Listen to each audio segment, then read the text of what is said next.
Welcome everyone to another episode of Industry Disruptors. I'm Ajay, Nayyar, Jordanne, Whiley, MBE. Thanks for tuning in. And today we have another BDM from a mortgage lender, Zouhair Mihramane. Hello, hello. How are you? Very well, thank you. Welcome, Quantum Mortgages. No, thank you very much. Nice setup, very nice. Yeah, apart from the storm is insane, so apologies if you hear thunder and rain. Winter has officially arrived. It's a bit crazy out there. Literally. But it's all right. It's not too bad. How you doing? Yeah, not bad, not bad. Busy. You know how it is. Absolutely. Loads of weird and wonderful inquiries and stuff. But yeah, no, things are picking up. I think confidence is slowly starting to come back into the industry and stuff. You've obviously got portfolio landlords now, probably where they were a bit nervous beforehand. They're now starting to come back in, getting delightful inquiries from people like yourself. Yeah. So yeah, no, can't complain. Good time. Wonderful. Good time to be working in the industry. Yeah. Let's talk about you for a start. Yes. Right. Tell us a bit about you, where you're from, your background, where you've come from, and how you've worked your way to where you are today. Yeah. Let me make sure I share all the good stuff. So background, parents both from Morocco. So come from Arab background. Grew up in southwest London in Wimbledon, home of tennis. Nice link with MBE over there, exactly. Did all my schooling there, went to uni, came out, joined Lloyds Bank. Initially was just in the retail banking sector. Went up through the roles there, became a bank manager, then went up into corporate banking. And then just by chance, to be fair, saw like an internal role within Lloyds Banking Group for a BDM role. Yeah. Never thought of mortgages. Thought, okay, why not? Yeah. Good chance for me to go there. And then obviously it was a fantastic kind of initiative that they had at the time where they would pay for your own qualifications. I did my CMAP, did my equity release through with them as well. Equity release as well? Yeah. I didn't know you were equity release. No, equity release Check as well. you out. Listen, don't think when I'm giving these suggestions that Zoo doesn't know what he's talking about. So yeah. It was good in that sense. Spent about 5.5 years looking after Scottish Widows and Halifax. And then moved over into specialist lending. So spent time at OSB, HDB, and now at Quantum. So if you did your CMAP, why didn't you didn't want to fancy being a broker? Do you know what? It's weird. He sees what we go through. No, exactly. Yeah, there's a few things there. Yeah, no. I mean, to be fair, it's a weird one. I've always necessarily had approaches where when I've come out of a BDM role, there'll be firms that'll be like, Zoo, have you not thought about this or thought about that? Maybe it's just, I don't know, having that kind of will to just make that leap of faith. Because again, I know working with experienced individuals like yourselves that, your client book is everything.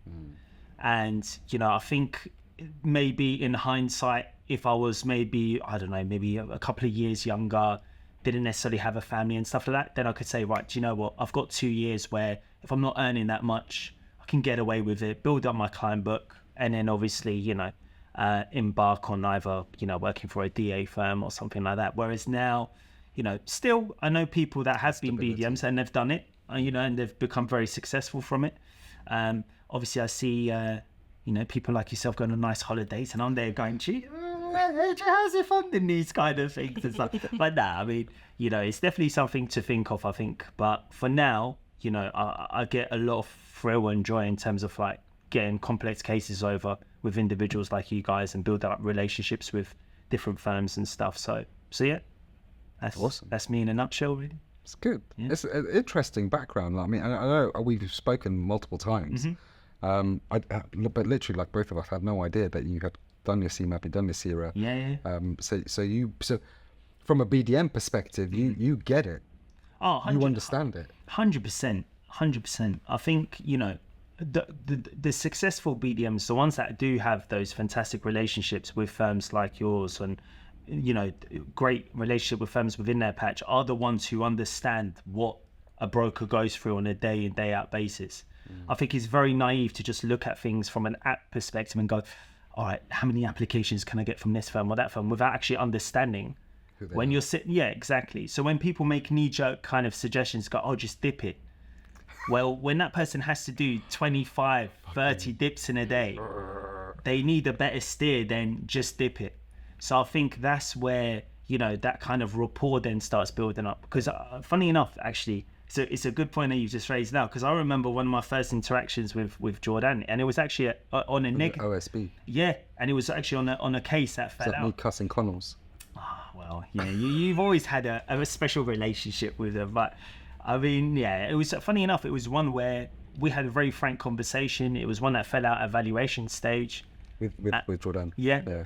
And it was like literally, we were like, when we were talking it through, I was like, wow, do you know what? Had we had this conversation, this case would have never come in the first place. Yeah.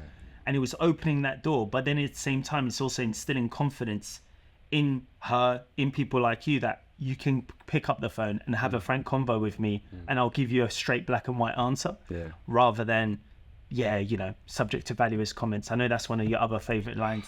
So it's like, you know what, mate? You're the lender. Yeah. You're in charge. Subject to valuer's comments. Like, basically, what lenders are saying is this entire industry is run by valuers, and the valuers, right? The surveys are the most subjective part of the industry, because we've mentioned before, one property, 10 surveys, 8 different answers. Yep. Right. Yeah. No, 100%. And it's just like, oh, you're going to rely on the subjective answer as opposed to going through with what your criteria is.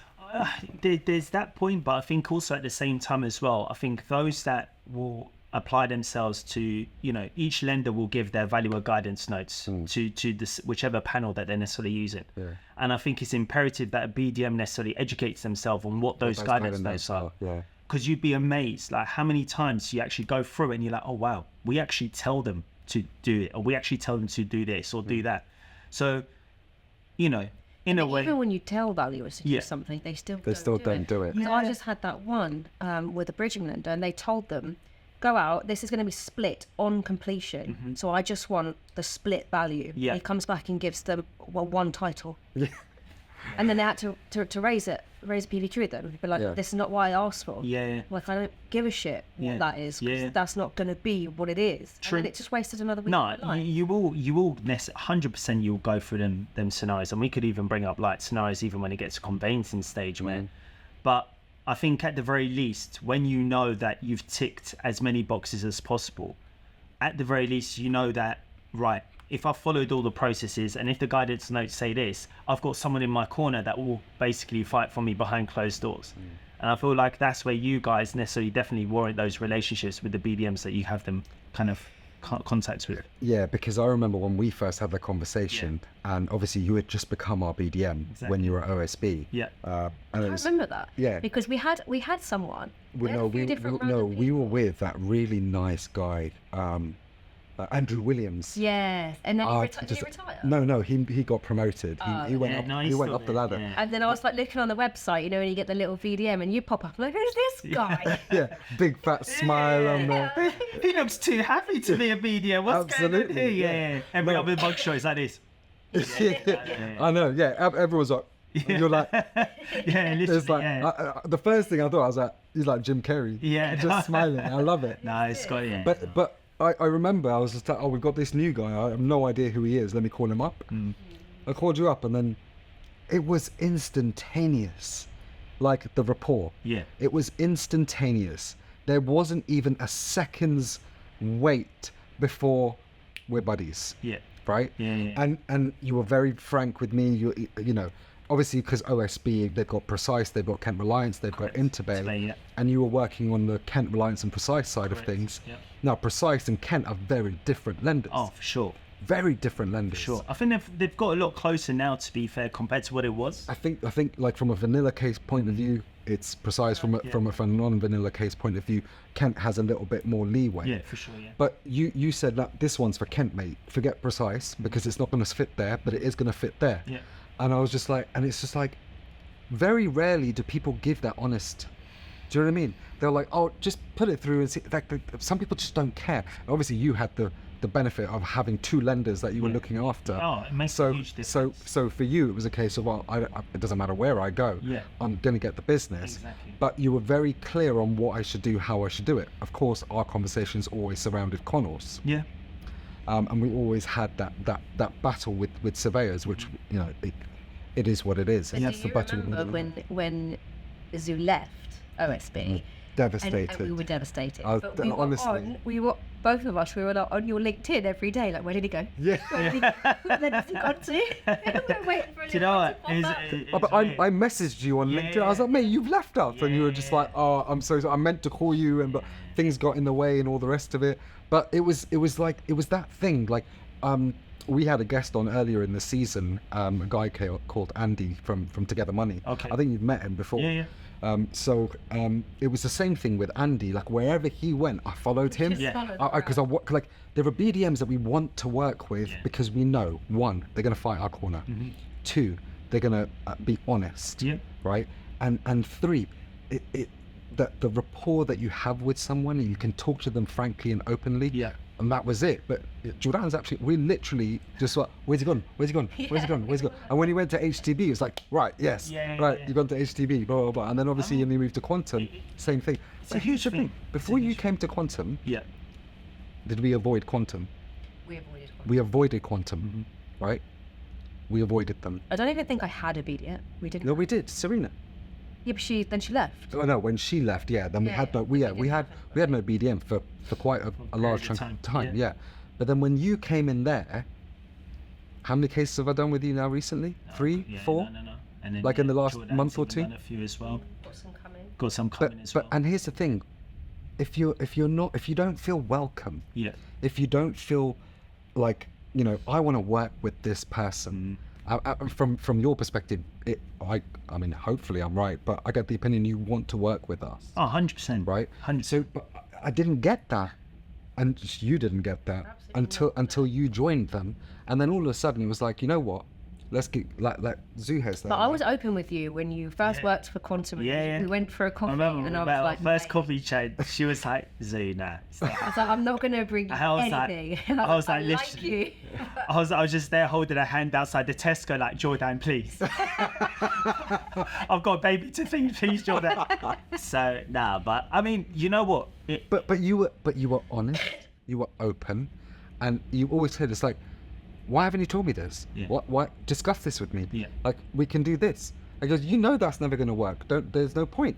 And it's things like that where you know, under those cases that do fit with you, you're like, why don't you just do this? And you're very creative, and you know, you try as hard as you possibly can to make something work. I think but then to be fair, I think that's where, you know, it's a two-way thing. So as much as, like, obviously, you know, it fills me up like with a lot of joy to hear that kind of feedback from both of you, but it's a two-way street, because at the same time, those cases that come in from yourselves, Wow, here we go. that's some serious There we go. thunder. I think God This is God heard my positive words.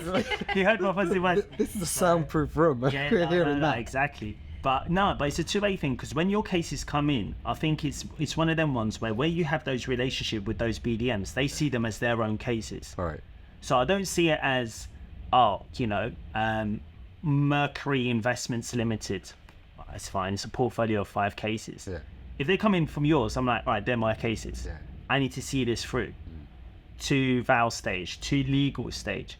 And I think also as well, it fills you guys up with confidence when you've got contacts at those lenders, because you can be like, right, if something does hit the fan, I know I can call this person. I know that I can have a very frank convo with them. And we've had it even with some pipeline cases that we've had now. You're like, Zoo, why are they throwing out this lease side?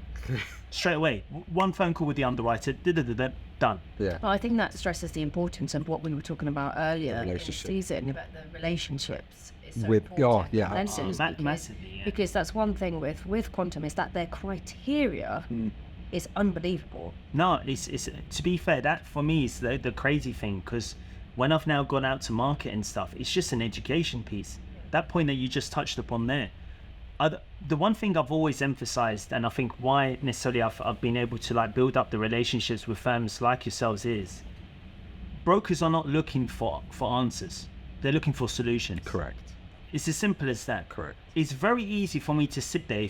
If you want to read something off a screen, you can call up a telephony support team.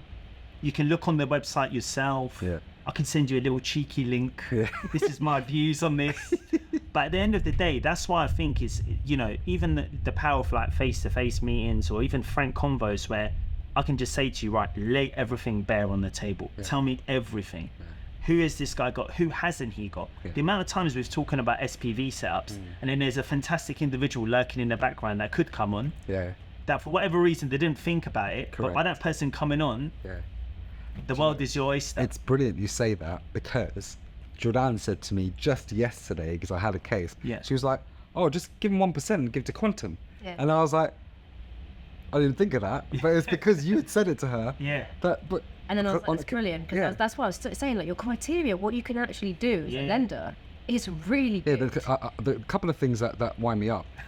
Go on. Obviously. Go on. The experience thing. Oh, yes. 2 buy-to-lets, 1 year. I'm just like, mate, what? And the adjacent to commercial thing. Oh, dropping it down to Oh, 65%.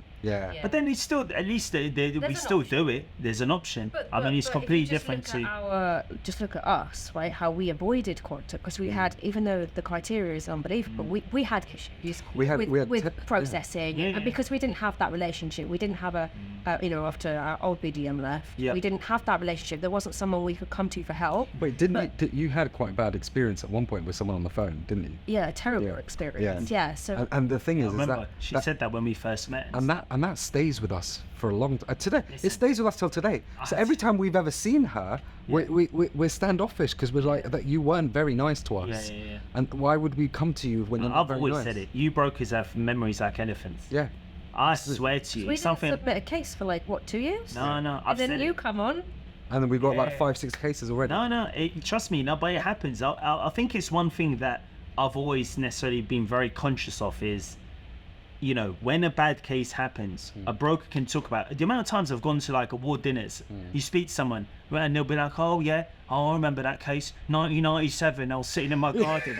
And you're like, what? And it's like, are you serious? And it's like, trust me, it's so raw. It's like ripping off the band-aid off a fresh wound and stuff, and you're thinking, geez, okay.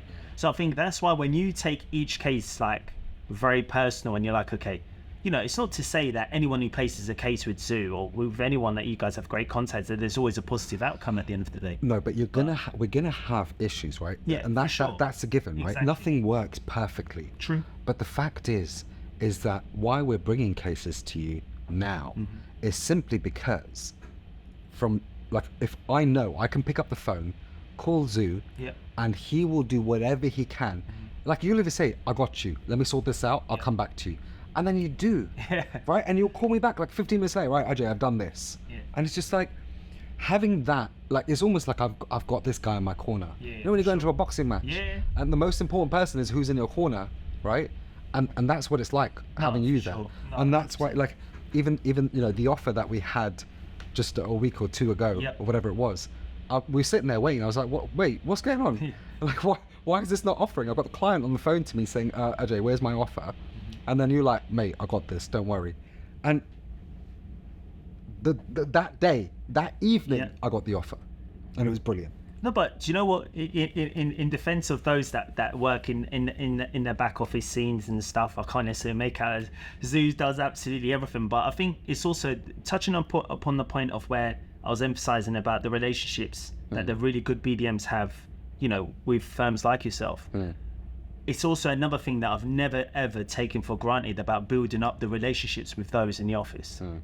It's something that gets overlooked too often. Whenever I go to places and they're like, why are you going in and spend a day or two in head office? Or those are the things. As much as you guys like the donuts and the chocolates, and it's you've also got to show your appreciation as well for your back office team as well. So when you go spend time with underwriters, and even I tend to like to study as well, how do my underwriters like to underwrite their cases? Because that's another thing where we touch upon about valuers, and you also get that as well with underwriters. Absolutely. So different underwriters will look at things maybe in a different way. So again, understanding how they're going to look at a deal, how would they like the deal to be packaged? So when I come out to see you, right, AJ, do this, and this, and then all of a sudden you're like, nah, Zoo, something's changed. Nothing's changed. I'm just telling you exactly how you do it to obviously speed up to get to office stage, really. So yeah, I think it's a yin yang kind of approach, to be fair, in that kind of sense. But yeah, I mean, it's worked well for me up until this point. And obviously, if I'm getting praise from people like yourself and others in the industry, then it works well. But I think that's also another thing as well. I think BDMs as well need to always have in the back of their mind, their employment with a lender can always change. but the firms will always be there. Correct. And you'd be amazed how many times that I've had MDs or sales directors reach out to firms, even when you're just shortlisted for an interview. And then I think sometimes as well, that can also go over a BDM's head in that sense, because they do sense check. They'll pick up the phone, they'll be like, AJ, I've got this. And if you've got a great relationship with that lender and you're pumping in tons of cases and you're cutthroat, that's you're no filter. No. So that's the thing. So I know that if someone has done something wrong or you don't think highly of them, you guys will have absolutely zero hesitation in going, no. So it's funny you say that. There are lenders who I will tell straight to their face what their issue is. Yeah. Right. I mean, we had when you won that award, the Rising Star, the Mortgage Introducer Awards last year. Yeah, I remember messaging on LinkedIn. I'm wishing you from home all the best. Yeah. But when Jordanne won that award, at the end of the evening, there was a guy from one of the lenders, and I won't name them because they'll probably get a bit pissed off. But they were like, "Oh, do you work with us?" And I was like, "Yeah, I tried one, never again." Why? I was like, "Because you stole my client." And they were like, "Well, what do you mean?" I was like, "I came to you with a deal, right? You gave me terms which were horrendous, and then you went behind my back to that client, gave them a better deal, so they dealt with you direct. Because you don't care about us, you care about you." Oop, I'll smash on my lap neck and all that. You don't care about us, you care about yourself, right? So why would I ever come back to you? "Oh, no, we don't work that way." I was like, "Yes, you do, because I'm not the only broker that's been through it. There's lots of brokers that have been through it, and they don't want to come to you because of that." Yep. And then, I'm going to sort this out and I'm going to come back to you. I never heard from that guy again. This guy is the MD of that lender. Yep. And I'm just like, I have a funny feeling that, actually, I'm going to refer to Darren behind our screens here, knows that guy actually very well. Oh, does he? Yeah, because Darren is a director producer of a particular TV show that this guy is on, or used to be on, or whatever. But sorry, mate, put you in it there. I'll find out who it is. But yeah, so things like that, where I was just like, I don't want to work with that human. And if you don't give us the respect that we give you, there's never going to work. No, for sure, 100%. Because the BDMs that I'll love the most are the ones who make an effort. They'll try and do something that answer their phone. Oh yeah, answer their phone, mate. Zoo always answers the phone for me. He sees it come through, he drops everything. Literally, yeah. I'm halfway through changing a nappy. Frunk. Hello. No, but but again, it's the basics. Yeah. I think that's the thing. I do get it. I've been very fortunate, to be fair, where I don't think south of the Midlands, there's not a patch that I haven't covered. So I've covered central London. I've covered the coast. I've covered out now to southwest. And I think it's the common... You do Wales as well? Yeah. Wales, yeah. Yep, the Welsh people. Yep, very fortunate to have Zoo, I must say. But yeah, no, I mean, the basic things are, most brokers will just ask for the basics, respond to the inquiries within a good, timely manner, and answer the phone. Yeah. It's as simple as that. Yeah. If you've got a phone, it's there to be answered. But also, if you miss a call, fucking call back. Yeah. 100%. Call back. 100%. I mean, it was, I don't know, I think the only time where I think, for me personally, where I was like, oh my days, this is going into like crazy mode, was I think it was the time when I was taken off the road. It was before I moved over to OSB. It was Halifax. Yeah. And I was getting 300-400 calls. A day? A week. Oh, a week. Okay. Yeah, a week. A day? No, not a day. Mate, not a day. I get 300-400 Not a day. Literally, I was even role playing like a call center, like in my front living room. Like, it was crazy. But hello, Zouhair. Yeah, literally, yeah. So I think it was only at that point where I was like, wow, like this is crazy, that volume of calls. But again, it's that piece again where I've always said, the amount of times that I get business, even from yourselves, where you'll just call me to discuss a case. Yeah. The case might not even be coming to you. For AJ, how many times? Actually, funny enough, what was it? Last week we spoke about the semi-commercial. It's what? Ajay. Oh, he's here. Yeah. This is the first time that you've even decided to do it now on camera. Try that it's shit. Ajay. Yeah. Is it? I think he's told you about 20. Has he? Yeah. Has he? Really? Yeah. I'll change your name when I'm playing. No, but it was that semi-commercial one. Yeah. You know, we talked that through, and then literally just by you talking it through with me, I was like, you gave me a solution. I was like, bro, you do know we do that? You're like, what? Yeah. Since when? I was like, mate, we do that. We take the rent from both. And you're like, oh my days. But again, if you don't feel that ease to just have a frank conversation, yeah, absolutely, then I would say that probably equates to probably 25% of my pipeline.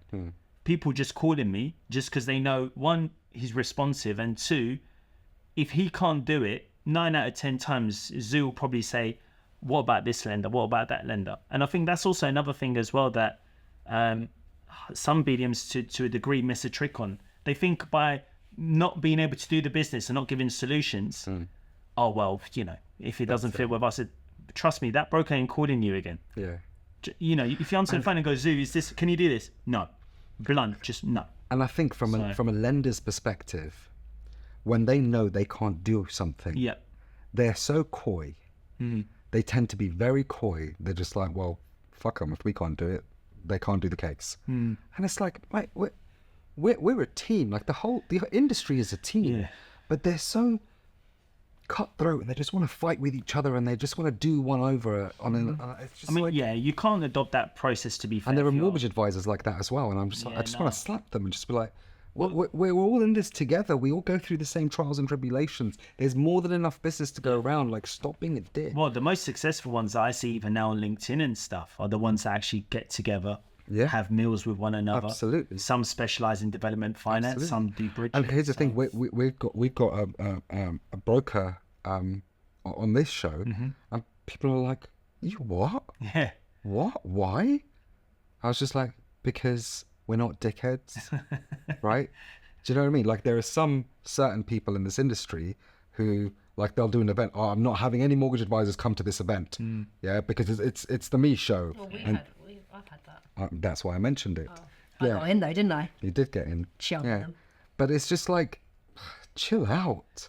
Like, do you know what I mean? Like I'm not here to steal your.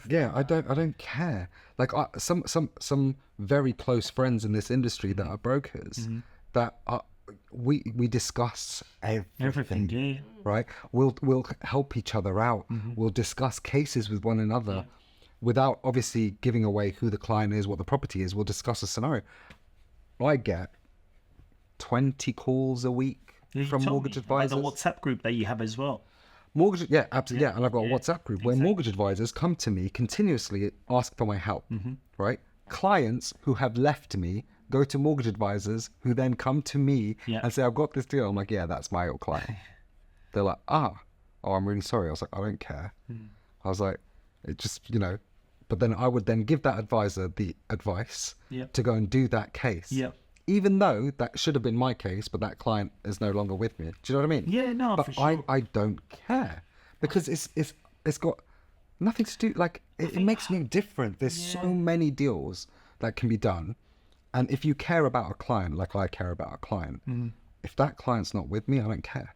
But another advisor who's helping someone, like, I want him to help them, whether they're my client or not. I want that advisor to help it's a small world. Like, there's always openings. Like, I remember the time even when you guys were, you'd have a relationship with someone like me and you're like, Zeus, you know what, we're thinking of bringing on some advisors and stuff. I asked your opinion. I would have zero hesitation in getting a new advisor to come to you guys. But that's because I've seen how you guys operate. I know that if I'm going to go and recommend someone, I don't want them turning back to me in 6 months' time going, you sent me to Armageddon. Could you do that to me? But yeah, because I know they will go there, they'll learn a bucket load, that you guys get all types of cases coming through the door. And I think that's what happens as well when you've got those kind of interactions, like you said, on WhatsApp and stuff. People feel very, like, open to come and approach you. Be like, can I get your thoughts on this? Can I do that? Can I do that? And I'm so open about it, right? I don't think there's ever a time where I tell another advisor, fuck off, mate, I'm not going to give you that advice. Never. Never. Like, these phone calls, people contact me on Facebook, they'll contact me on LinkedIn, they'll contact me via telephone. They'll do an inquiry on our website to get hold of me, to ask me, oh, I've got this case, what's your advice? And it's like, some people just say you're an idiot for giving the advice to other advisors because they're your competition. I don't see it that way. And people, advisors who think other advisors that are their competition, I think they're the ones that are never going to be as successful as they could be, right? Yeah, because it definitely would have an impact. Because the genuinity from within from a human being, right? I consider you to be one of the most genuine BDMs I've ever come across. I want. I'm going to ask for a snippet of this and just put it on my end of year review. Just for that, yeah. I want to work with you all the time. Yeah. Do you know what I mean?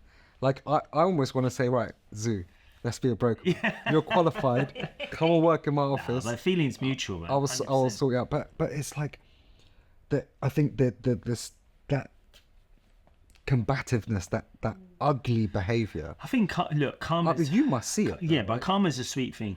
And we both believe in that, right? Yeah. How you treat people, you treat people the way how you want to be treated. And I could say the same scenario with the amount of times that I get calls from brokers from patches that I don't cover. Yeah. But you'll help them out. Right? I don't look after you. I've heard that. How many times? I've heard that. I don't look after you. I don't look after you. And then it's like, and then all of a sudden it's crazy because an approach like that, all of a sudden that one action potentially instills in that broker's mind, well then if this is how this person's operating, then the lender must operate like this. Absolutely. And it might not even be the case. Absolutely. So again, and it's crazy the amount of times I've spoken to some brokers in different patches, and ironically enough, a year, 2 years down the line, that postcode now becomes yours. And how much easier is it then to reach out to that person and go, oh, by the way, guess what? Zoo, amazing. Yeah, come in, see us, rather than who? Yeah. So yeah, no, definitely. Karma is a sweet thing. So yeah, just treat everyone well and you'll get treated back just the same. Yeah, I have lenders come to me, ask me for advice. I've had like all sorts. There's one particular lender where they're doing something different, kind of as a sister kind of organization. Okay. I was at MIPIM in Cannes. Yep. I get a phone call from a BDM of that lender, and she was like, "Oh, Ajay, by the way, I've just given your details to one of our execs because they're looking to do X, Y, Z, A, B, C." And I was like, "Oh yeah, I've done all of that." And yeah. They were like, "Oh no, that's why I gave your details. Do you think maybe if they give you a call that you can help them out?" And blah, blah. I was like, "Yeah, of course." Next thing you know, I come back from MIPIM. I'm on this Zoom call with like 8 execs from this. I mean, I'm talking like the senior stakeholders, like the top of the tree, creme de la creme. Yeah, and they're asking my opinion on X, Y, Z, A, B, C, and I gave them my opinion. They're just like, "Oh, okay, yeah, we didn't think of that," and I wasn't sure about that. And I was just like, and then at the very, very end, why? Like, why give us that time? Yeah. I was like, why not? Yeah. That's my question. Why not?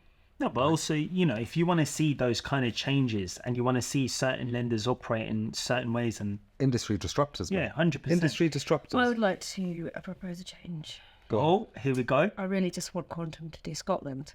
Ah. You do Northern Ireland. Yes. You won't do Scotland. Yes. If you did Scotland, I'd bring you probably 3 times the amount of cases. Because I deal with people... your criteria, it's so good for Scotland. Yeah. But then you don't do Scotland. And we do a lot in Scotland. Most of my portfolio is in Scotland. My whole portfolio. I remember. Your whole portfolio is in Scotland. I remember when we discussed your own personal one. Yeah, I remember that one. Yeah. So if you think about like what is Scotland. Like Scotland is the place, right? All you've got to do, right, is get 2 solicitors on panel for yourself. Game changer. What? And I can give you those solicitors. Yeah, but then solicitor's not even an issue though, is it really, from our standpoint? What's the issue? Because we have no conveyancing panel. So then you can use anyone. But what you should do is you should have Quantum, give me a call, I'll come in, I'll chat to them. Yeah, get you that meeting with the senior stakeholders. I'll give them the lowdown, listen, lenders beg me to come in and educate their team. I'm happy to do it. I'll hide outside hinting why I want Scotland. Just play the bagpipes in the corridor. Just like, what's that noise coming from? Yeah. Zoo's just out there, just going subliminal messages. Yeah, literally, yeah. Shortbread anyway, you know? So, but yeah, no, for sure. This industry needs that collectiveness. You need to... Don't think you're the dog's bollocks and you know everything, right? I've certainly, I'm the first one to say, like, my word is not gospel, right? Because no one's is. I'm consistently learning every day. I'm sitting there learning about clients, learning about lenders, learning about criteria, learning about products. Like, I'm educating myself consistently. I'll talk to other advisors and I'll say, I've got this deal. This is my thought process. What do you think? Yeah. They'll give me their advisor, their opinion, right? In fact, there's only one advisor that I actually ever call about like certain cases. But then even with Jordanne, we're bouncing off each other left, right, center. Obviously not physically, but like, obviously not physically, but like ideas, thought processes. Like Jordanne's just done a case like this. I was like, all right, Jordanne, that case you just did, but how did that go? And what was this? What we're saying, like, I'll just throw 1% on there and the content would. Absolutely, yeah. So little things like that, where yes, my knowledge is, and I'm not going to lie, and I call it how it is. My knowledge is very vast. Yeah. Because I study like there's no tomorrow. For sure. Right. And you've used the bucket. That's one thing with you as well, to be fair. Like, well, with both of you, that you don't fall into that trap where I'm used to that lender system. I'll just go there. No. Because I've seen that. Exactly. Because I've seen it now consistently. I see it. Because I've gone to different lenders now and I still get cases from you. So it's not like, but, you know, Zoo, it's just, you know, it's easy. I know the system. I know, you know, the panel. It's just you. So I think, you know, from that standpoint, in defense of you guys as well, I think it'd be very unfair for any BDM to expect brokers to know the lending policies of all 50 lenders that they could potentially have access to. I do. Yeah, you're all right. You're not bad. You're not bad. Criteria is changing. Criteria does change. Criteria does change, but like that 1% thing that we discussed, right? That's nowhere in criteria. Yeah. No. That's by me studying my lending policy guide of what I do, and then I go, right, this is what the underwriters will say is the minimum remit that we have to have for this, or this is what's required for a PG or not for a PG. Those are the stuff you're not going to find on a generic website for a lender. So I think those are the ones. You see borrowers trying to be clever, going on the website of lenders trying to figure shit out. Of course. And it's just like, mate, you've got...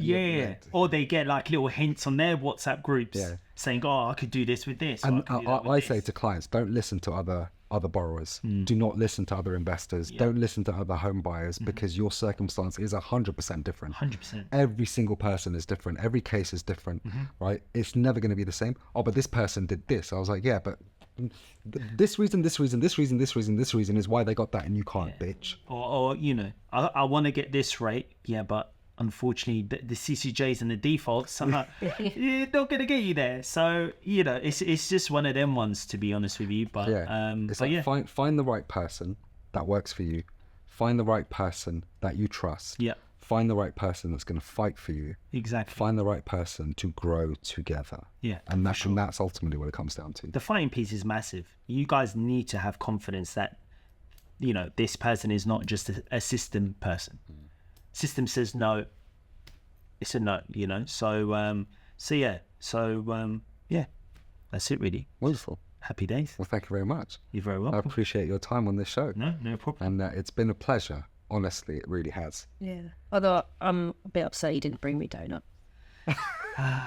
Those donuts were so good. Which donuts were they? Remember when you brought in the donuts? I do, yeah, but I had like half of one because you and Charlotte ate them all. Nailed those. See? Always have to look after Jordan, I'm telling you.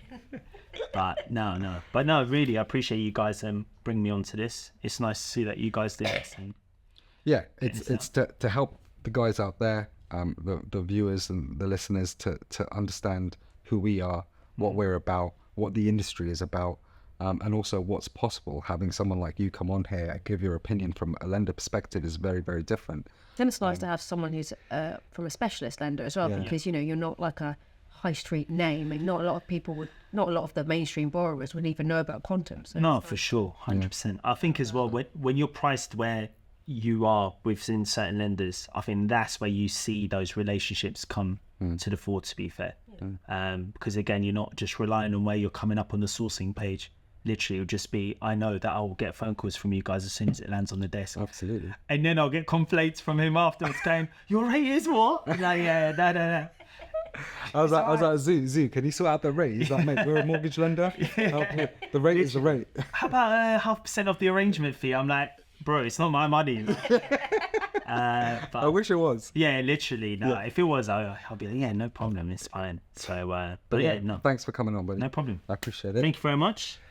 Thank you. Go on, shake your hand as well. Thanks everyone for tuning in. Really appreciate it. Thank you for your time. And again, if you have any comments, please leave them below. Please make sure you subscribe so that you can watch our episodes as they go along. We're very, very different here, as you can imagine. Industry Disruptors is what we're about. We're here to disrupt things, almost bring more of a collectiveness to this industry from your point of view and from our point of view. So thank you for your time. I'm Ajay Nayyar, Jordanne Whiley MBE, our wonderful guest, Zouhair Mihramane. Oh, is that the camera? Yeah. Zouhair from Quantum Mortgages, who you can see is the bundle of joy. So thanks for tuning in. Really appreciate your time, and we'll see you again on Industry Disruptors very, very soon.